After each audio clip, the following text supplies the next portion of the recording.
स्वागत है आपका जीटीएस की ऑनलाइन क्लासेस में। आज का जो अलंकार आपका है वो है रूपक अलंकार। अब देखिए रूपक क्या होता है। रूप प्लस क, ध्यान रखिएगा किसी शब्द के अंत में अगर क प्रत्यय लग जाता है तो इसका मतलब है करने वाला। जैसे प्रचारक प्रचार करने वाला, विचारक विचार करने वाला, सुधारक सुधार करने वाला। तो रूपक रूप करने वाला। रूपक को नाटक को भी रूपक कहा जाता है। जैसे किसी नाटक में कोई राम जी का रोल कर रहा है तो बिल्कुल राम जी के गेटअप में आ जाएगा। उस समय उसमें और राम जी में कोई फर्क नहीं नजर आएगा क्योंकि वो उसी के रूप में होगा, उन्हीं के रूप में होगा। तो रूपक में उपमेय और उपमान का कोई भेद नहीं होता है। देखते हैं इसकी परिभाषा। परिभाषा में होता है जहां उपमेय और उपमान में कोई भेद न हो, अर्थात उपमेय का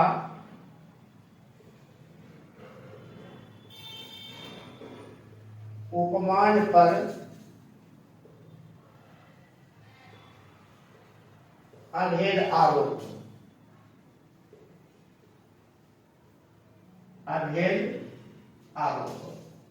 आप ध्यान समझिएगा। देखा है जहां उपमेय मतलब होता है जिसकी तुलना की जाती है, जिसकी तुलना की जाती है। और उपमान का मतलब है जिससे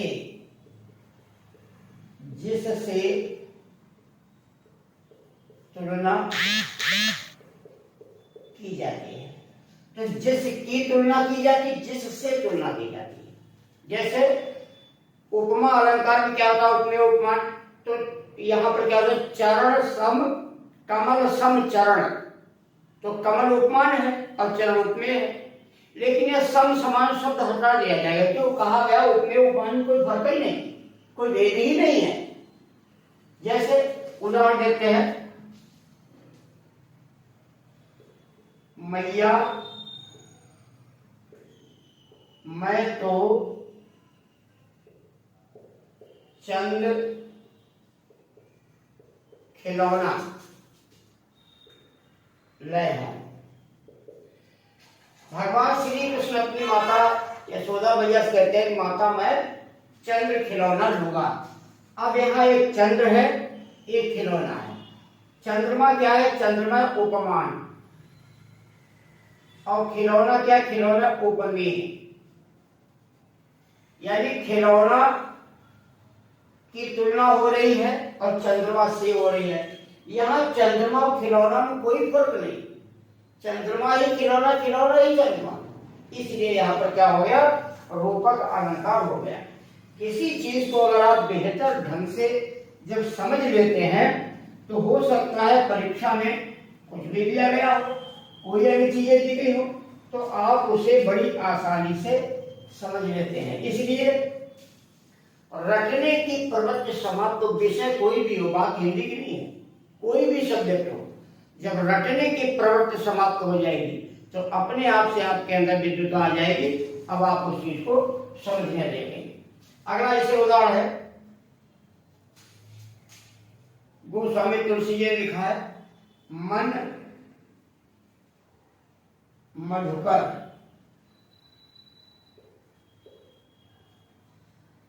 पन कर तुलसी,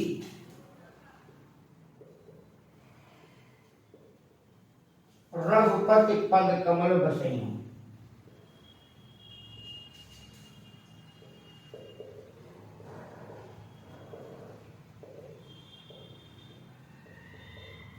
बस नहीं।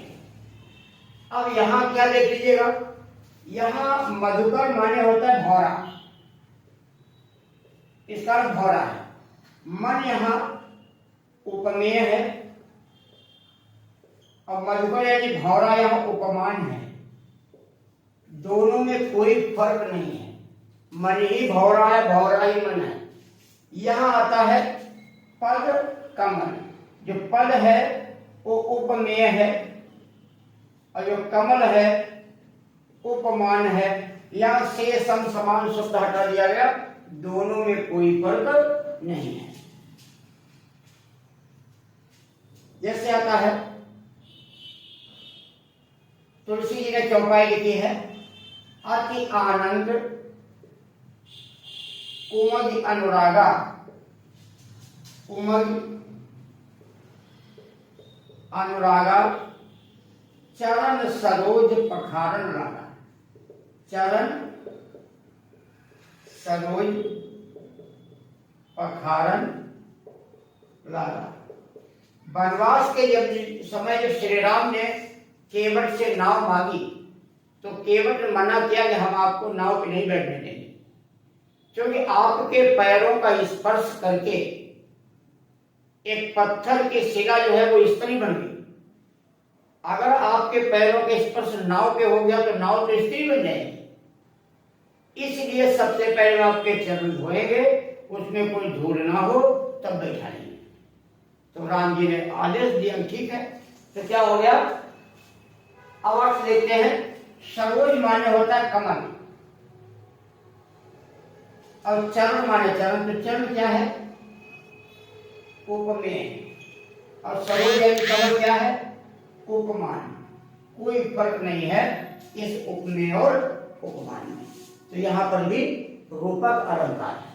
जैसे सस मुख पर घूंघट डाले, सस मुख पर घूंघट डाले। अब यहाँ पर सस माने क्या होता है, सस का मतलब है चंद्रमा। चंद्रमा आ गया, चंद्रमा उपमान, तुलना किसे मुख, मुख क्या उपमेय। बीच में प्रायः इसके डैश लगी होती है, जैसे मन मधुकर में लगी है, पद कमल में लगी है, चरण सरोज में लगी है और शशिमुख में। तो ध्यान रखिएगा उपमान जो है यानी जो रूपक अलंकार है, इसमें उपमेय उपमान में कोई भी भेद नहीं होता है। तो इस प्रकार बहुत ध्यान से समझते और पढ़ते रहें। केवल आपको इस वीडियो को आगे भेजना है, कमेंट बॉक्स में अपनी बात लिखनी है और इसी प्रकार से प्रत्येक अलंकार जो आपके एग्जाम के लिए आवश्यक है उन सब पर हम चर्चा करते रहेंगे। तो आज की क्लास यही, कल फिर अगले अलंकार पर चर्चा होगी। तब तक के लिए नमस्कार, जय हिंद।